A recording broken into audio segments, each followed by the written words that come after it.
उसके बाद अम्बाला से मैं सिरसा में गया, जहां से हमारी बहन शैलजा जी बहुत बड़े बहुमत से 3 महीने पहले लोकसभा में चुन के गई थी। वहां पर टोहाना में जलसा था, रतिया में जलसा था, सिरसा में। तो मैंने सिरसा वालों से पूछा कि यहाँ पे क्या होगा, तो सिरसा वालों ने कहा कि 9 की 9 सीट कांग्रेस की झोली में हम डाल देंगे। हिसार गए, जहां से जयप्रकाश जी जीते थे, अभी पीछे कांग्रेस के सांसद बने थे। हिसार वालों ने भी यही कहा, आप हिसार से भी रिपोर्ट लेना। सोनीपत गए, जहां से पंडित सतपाल ब्रह्मचारी जी, हमारे श्रद्धेय सतपाल ब्रह्मचारी जी महाराज पंडित जी बहुत बहुमत से जीत के गए, अभी लोकसभा में कांग्रेस से सांसद बने थे। तो सोनीपत में जब गए तो सोनीपत से भी यही खबर आई, रोहतक की खबर भी आप तक आ गई होगी, और गुड़गांव की भी जो खबर है वो भी आप तक अच्छी खबर आ गई होगी। तो मैं आज महेंद्र में पहुंचा हूं, तो आप सबसे पूछना चाहता हूं कि यहाँ की खबर क्या है। हरियाणा के कोने कोने से एक ही आवाज आ रही है, हरियाणा के कोने कोने से एक ही आवाज आ रही है, बीजेपी की सरकार जा रही है और कांग्रेस पार्टी की सरकार आ रही है। क्योंकि बीजेपी की सरकार, इन्होंने हरियाणा का बड़ा नुकसान किया इन 10 साल में। जो हरियाणा प्रदेश विकास का और खुशहाली का प्रतीक हमारा प्रदेश हुआ करता था, अपने इतिहास में जब से हरियाणा बना, हरियाणा की पहचान थी विकास की, खुशहाली की। 10 साल की बीजेपी की सरकार में वो हरियाणा विकास की पटरी से तो उतर गया, हरियाणा की नई पहचान बन गई, देश में नंबर 1 बन गया हरियाणा बेरोजगारी में। और ये हम नहीं कह रहे, ये भारत सरकार ने संसद के पटल पे जो जवाब दिया, जो सवाल पूछा गया था कि 28 राज्यों में सबसे ज्यादा बेरोजगारी कहाँ है, इसी साल के फरवरी के महीने में जवाब दिया मोदी सरकार ने, 28 राज्यों में सबसे ज्यादा बेरोजगारी हरियाणा में। ये रिपोर्ट कार्ड केंद्र की सरकार ने हरियाणा की सरकार के लिए प्रकाशित किया। नंबर 1 बन गया हरियाणा बेरोजगारी में, नंबर 1 बन गया हरियाणा अपराध में, क्राइम रेट में। ये भी गृह मंत्रालय के दिए गए आंकड़े। हरियाणा में नशा बढ़ गया, महंगाई, देश में सबसे ज्यादा वैट, हमारे समय 8% वैट हुआ करता था, जो अब 17% वैट हो गया। सबसे महंगा डीजल, पेट्रोल, रसोई गैस का सिलेंडर आज कहाँ, हरियाणा में। महंगाई, बेरोजगारी, नशा, अपराध और विकास का कोई काम नहीं। कोई एक बड़ी विकास की परियोजना इन 10 वर्षों में खट्टर सरकार ने हरियाणा में लागू नहीं की। विकास की क्या परियोजना, लोगों की परवाह नहीं करी भाजपा ने। हरियाणा के लोगों को उलझा दिया, फैमिली आईडी में उलझा दिया, प्रॉपर्टी आईडी में उलझा दिया, पोर्टल में उलझा दिया कि नहीं उलझा दिया, पोर्टलों में, आईडियों में नौजवानों को उलझा दिया। सीटी में, कच्ची भर्ती में, देश की कच्ची भर्ती की राजधानी बना दिया हरियाणा को।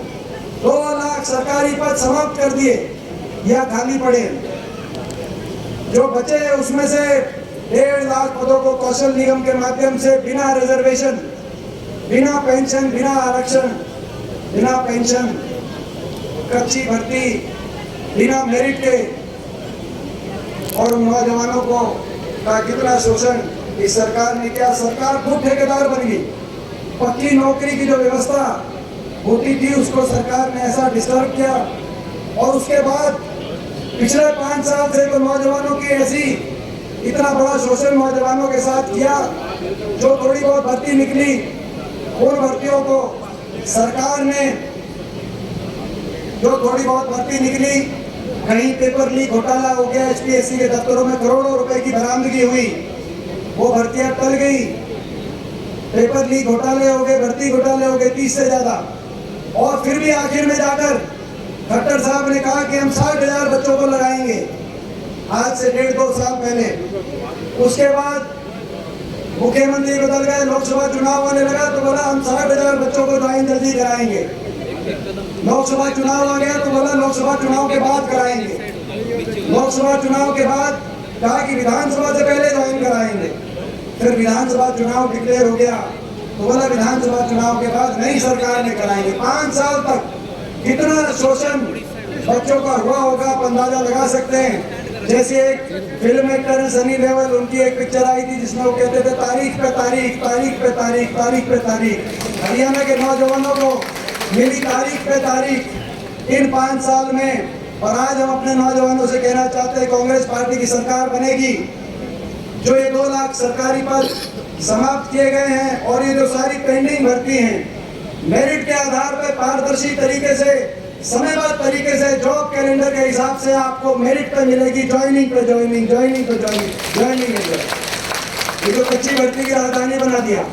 और केवल हरियाणा में ही कच्ची भर्ती नहीं, कौशल निगम ये शायद किसी और प्रदेश में ऐसा पक्की भर्ती को कच्ची भर्ती में परिवर्तित करना बिना रिजर्वेशन के, बिना पेंशन के, कोई किसी दूसरे प्रदेश में उदाहरण नहीं मिला होगा। ऐसे ही देश की फौज में जो हमारी पक्की भर्ती होती थी हर साल, 5,500 हरियाणा के नौजवान देश की आजादी से लेकर और 2019-20 तक, जब तक कोविड आया, हर साल औसतन 5,500 देश की फौज में भर्ती होकर जाते थे। सरकारें कोई भी रही हो, देश की आजादी से लेकर 2019-20 तक उस पक्की भर्ती की प्रक्रिया को इस सरकार ने खंडित कर दिया। अग्निवीर योजना आ गई और अग्निवीर योजना में हर साल हरियाणा से 932 अग्निवीर लिए जा रहे हैं, जिसमें से मात्र 225 नौजवान पक्के किए जाएंगे। कहाँ एक तरफ 5,500 नौजवानों को पक्की भर्ती में फौज में सेवा करने का अवसर मिलता था देश के लिए। ये जय जवान जय किसान का ये इलाका है। अगर जय जवान जय किसान की गूंज पूरे देश में कहीं सुनाई देती है तो हरियाणा में, और हरियाणा में कहीं सुनाई देती है वो दक्षिण हरियाणा हरिवाल के अंदर सुनाई देती है जय जवान जय किसान। लेकिन वो गूंज भी सरकार ने उसको भी कच्ची भर्ती में परिवर्तित कर दिया। इसीलिए आज देश में सबसे ज्यादा बेरोजगारी आज हरियाणा के अंदर, महंगाई आज हरियाणा के अंदर, काम कुछ किया नहीं सरकार ने। हर वर्ग का अपमान करने वाली और हर वर्ग की अनदेखी करने वाली ये सरकार साबित आप इस बात से अंदाजा लगाएं। खट्टर साहब रहे लगभग 10 साल। मैं पूछना चाहता हूँ कितनी बार महेंद्रगढ़ आए, महेंद्रगढ़ किस किस गांव में गए, मैं आप ही से पूछना चाहता हूँ कितने काम किए, कितनी बार आए महेंद्रगढ़ में?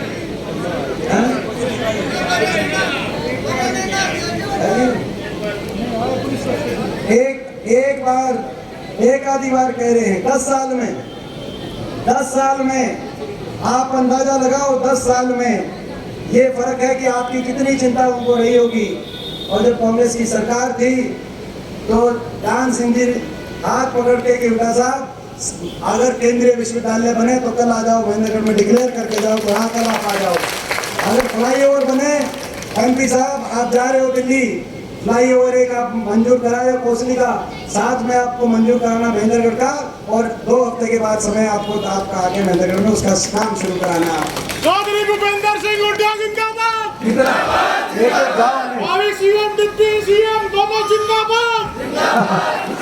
देखो आपने देखा होगा एक गांव में हम लोग जाते थे, एक गांव में, एक शहर में, क्योंकि महेंद्रगढ़ आगे पहुंचे इस बात की 10 साल तक जिनको चिंता ही नहीं, 10 साल तक चिंता नहीं। अब आगे कोई क्या गारंटी लेगा कि आगे किसको चिंता होगी। और हर वर्ग का अपमान करने वाली सरकार ये साबित हुई। अहंकार, जिसमें अहंकार आता है वो अनदेखी भी करता है जनता की और अपमान भी करता है।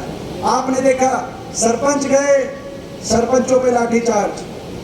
सरपंच जो लोग जिता के भेजते हैं, सरपंच अपनी मांग मनवाने गए थे, उनको उम्मीद नहीं थी क्योंकि सोचते थे कि सरपंच हैं, नए बातचीत होगी, लेकिन चंडीगढ़ जाते ही लाठीचार्ज। कर्मचारी ये बिलोचपुरा से हमारे पंडित जी सरपंच ये भी लपेट में आए थे भाई उस लाठी में। और कोसली हल्के में तो 10 साल नहीं आए। ये एक बात, ये कोसली से आए हुए हैं, 10 साल में खट्टर साहब नहीं आए। अंदाजा लगा हुआ कितनी चिंता होगी इस इलाके के विकास को लेकर इनको, खट्टर साहब को, बीजेपी का अंदाजा लगाया। और आपने देखा कर्मचारी गए ओल्ड पेंशन स्कीम को लेकर कर्मचारियों पे लाठीचार्ज। मंडी की व्यवस्था को खत्म करके और सरकारी मंडियों को समाप्त करने की जो 3 कानून पारित हुए, अदानी जैसी बड़ी उद्योगपति घरानों के हवाले कृषि व्यवस्था सौंपने की जब बात आई और किसानों ने जब आंदोलन किया तो आपने देखा उन पे लाठीचार्ज और आंसू गैस के गोले छोड़े गए। 1 साल तक वो आंदोलन के रास्ते पे रहे। आपने देखा आंगनवाड़ी आशा वर्कर, ये जो हमारी बहनें गई करनाल में, इन पर लाठीचार्ज। 3 साल पहले जैसे ये नौजवानों को तारीख पे तारीख दी, इनको भी 3 साल से तारीख दे रहे। 3 साल पहले लाठीचार्ज भी करी आंगनवाड़ी आशा वर्करों पर, और ये कह दिया कि तुम्हारी सारी बात मानते हैं, लेकिन बात एक भी नहीं मानी। 3 साल से लागू उनकी बात नहीं हुई, केवल इनको भी मिली तारीख पे तारीख। तो इसीलिए हरियाणा की जनता ने एक फैसला किया है, चारों तरफ हरियाणा में बदलाव की तरफ कदम हरियाणा ने बढ़ाए हैं। महेंद्रगढ़ में आपकी जिम्मेदारी कुछ ज़्यादा है, क्योंकि महेंद्रगढ़ से एक ऐसे जनप्रतिनिधि आपके बीच में जिनसे जो न सिर्फ आपके इस इलाके के और हरियाणा के संघर्ष के एक प्रतीक है, लेकिन उनकी मेहनत और उनकी कार्यशैली से मेरे जैसे नौजवानों ने भी बहुत प्रेरणा ली है। आज आपके आशीर्वाद से मुझे 5वीं बार देश की संसद में बतौर सांसद की मैंने शपथ लेने का अवसर मिला है। शायद मेरी आयु में इतना अवसर देश में शायद किसी को, मैं अपने आप को बहुत सौभाग्यशाली मानता हूँ। बहुत मुझे उम्र कम है लेकिन अनुभव ज़्यादा है। लेकिन जब शुरुआत करी मैंने, कदम बढ़ाए अमेरिका से वापस आके, अमेरिका में अपने प्रोफेशनल लाइफ को छोड़ के मैं वापस आया और संसद के अंदर मैं पहली बार पहुंचा। उस समय जो मैं देखता था पूरे हरियाणा में, जो सबसे ज़्यादा मेहनती, जिससे मैं प्रेरणा लेता था कि ये अगर इतनी मेहनत कर सकते हैं, रात के 11, 12 बजे तक भी अपने लोगों के पास पहुंच सकते हैं, तो भाई दीपेंद्र तेरे को भी मेहनत करनी चाहिए। उनका नाम राव दान सिंह जी है, याद करना है। ऐसे हमारे यहाँ से आपके बीच में पहुँचे हैं, ये इसमें कोई संशय नहीं है कि मैं मानता हूँ कि आने वाले समय में जो कांग्रेस की सरकार है, आप भी समझ सकते हैं, उस सरकार में आपका बहुत बड़ा साझा होने जा रहा है, ये अंदर आपको नहीं पता है। तो ये मौका जो है दान सिंह जी को, ये मौका है, चुकोगे तो नहीं ये मौका भाई मिलने वाला, ये इस इलाके को आगे लेके जाने के लिए। और हम इन्होंने ठीक कहा, हमारे तो बहुत से ऐसे काम थे जो आधे अधूरे रह गए इस इलाके के लिए, क्योंकि ये दक्षिण हरियाणा का इलाका, मेरी जन्मभूमि तो सांगी हो सकती है गांव, लेकिन 91 से जब हुड्डा साहब चुनाव लड़ते थे लोकसभा में, मैं कोसली का प्रभारी रहता था।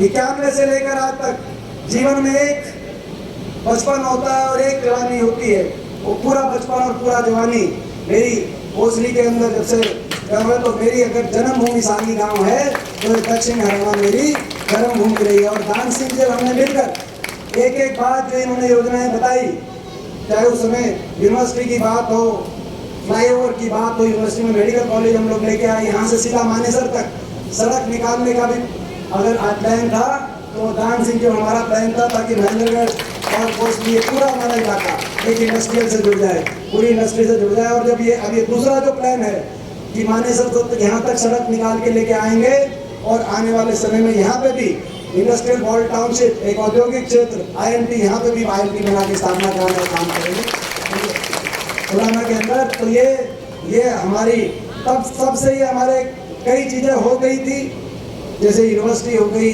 महेंद्रगढ़ के अंदर में विकास कार्य हो गए थे और कई चीज़ों की कार्रवाई चल रही थी। लेकिन ये तो ऐसी सरकार आई, नया काम तो कुछ किया नहीं, जो फाइलें चल रही थी वो फाइलें भी ढलने बस्ते में 10 साल तक कहाँ चली गई पता ही नहीं चला। अब ये मौका है भाई, आने वाले समय में कांग्रेस की सरकार बनेगी, महेंद्रगढ़ में भी विकास का पहिया घूमेगा, हरियाणा में भी, और हर वर्ग के हित के हम फैसले लेंगे। सबसे पहली कदम से देश में सबसे ज़्यादा बड़े बुजुर्गों को 6000 बुढ़ापा पेंशन दिलवाने का प्रयास करेंगे। हमारी किसान को MSP की गारंटी, कर्मचारी गोल्ड पेंशन स्कीम, नौजवानों को 2 लाख पक्की सरकारी नौकरी with reservation with pension, merit के आधार पर समयबद्ध रूप से सरकारी नौकरी का रोजगार दिलवाने का हम कार्य करेंगे। ये हमारा संकल्प है। हम लड़ाई लड़ेंगे